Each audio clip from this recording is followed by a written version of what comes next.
ఏందయ్యా చాయ్ పట్టుకొని ఇల్లంతా వెతుకుతి. నేను ఎక్కడికి వెళ్ళానే? నా స్నేహితుడు వద్దనే ఉన్నాను. స్నేహితుడా? ఏంది? అబ్బో బుల్లెట్ బండి ఎక్కినంత ఫీల్ అవుతున్నావు. ఇది నాకు బుల్లెట్ బండి కంటే ఎక్కువ. ఇది మన కుటుంబాన్ని ఎంతో కాపాడింది. దీనికి డీజిల్ అవసరం లేదు, పెట్రోల్ అవసరం లేదు, పైగా పొగ కూడా రాదు. దీనికి కచ్చా రోడ్డు, పక్కా రోడ్డు, ఏ రోడ్డు పైన సర్రని వెళ్ళిపోవచ్చు. అవునా?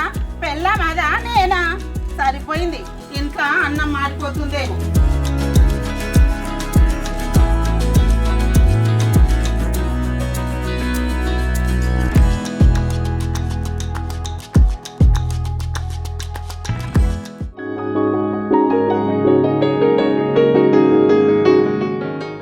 నరసింహ, అయ్యా ఇంటి ముందున్న ఎడ్ల బండి తీసాయి, చూడడానికి బాగలేదు, కారు వస్తుంది.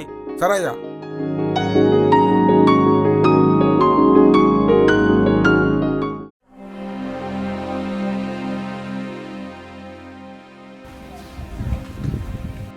ఏమైంది నరసింహ? చిన్నబాబు కారు తీసుకొస్తారన్నాయా, బండి తీసేయమన్నాడు. కారు తీసుకొస్తుండా? తీయండి.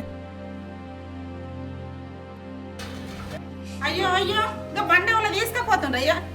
మనోడు కారు తెస్తుండట, బండి తీసేయమని చెప్పాడట. అవునా? కొత్తది గొర్రెల మంద, పాతది బర్ల మంద, మన ఇట్టాలు వాళ్ళకేం తెలుసు?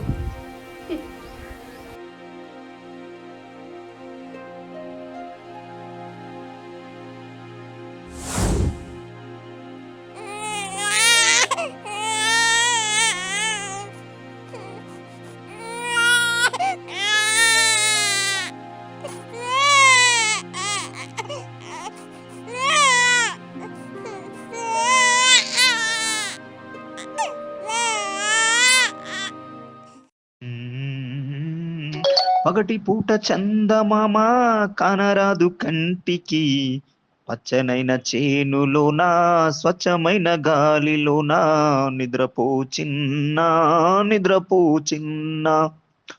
బతుకు బండి ఓడిలోన ఎండమావి నీడలోన నిద్రపో కన్నా.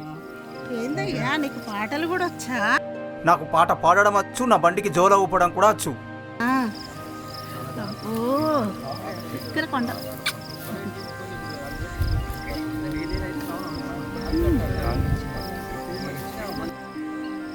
ఎందుకయ్యా ఈ బండి అంటే నీకు ఇంత పిచ్చి? ఈ బండి ఒకప్పుడు నన్ను ఉయ్యాలూపింది, ఇప్పుడు మన చిన్నోని ఉయ్యాలూపుతుంది, రేపు మన మనమాన్ని కూడా ఉయ్యాల ఊపాలి. అందుకే ఈ బండి అంటే నాకు ప్రాణం. అంటే ఇది మన తరతరాల నుండి వచ్చే ఆస్తి మనకిది. విన్నావా నాన్న? నీ కొడుకు కూడా ఇవ్వాలనుకుంటున్నాడు మీ నాన్న. నీకెంత ఇష్టం బండి అంటే?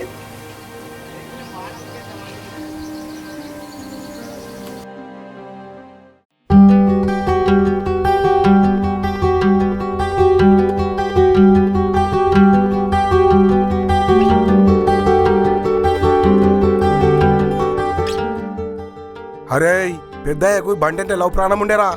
అన్నా, మనం బండి లాక్కొచ్చేటప్పుడు పెద్దమ్మ పెద్దయ్య ముఖం ఒక లాగైందన్నా పాపం.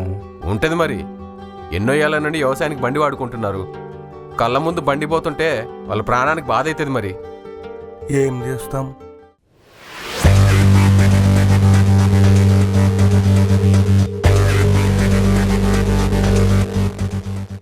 అన్న నమస్కారం అన్నా. చెప్పుతామే అన్న, నేను ఎడ్ల బండి అమ్మినారు కదన్నా, అది అమ్మటం మీ నాన్నకి ఇష్టం లేనట్టుందన్నా. నా దగ్గరకు వచ్చి బాధపడ్డాడన్నా. ఒకసారి ఆలోచించుకొని చెప్పన్నా.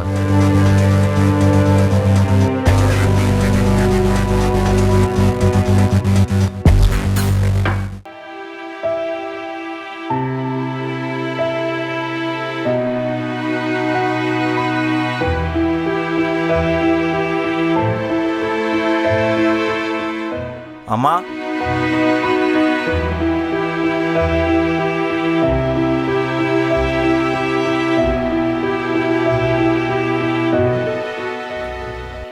నాన్న, మీ నాన్న మస్తు టెన్షన్ పెట్టుకున్నాడు నువ్వు బండి అమ్మిన గురించి. మందులు వేసుకుంటలేడు, అన్నం తింటలేడు. మీ ఇద్దరు టెన్షన్ చూసి నాకు టెన్షన్ అవుతుంది.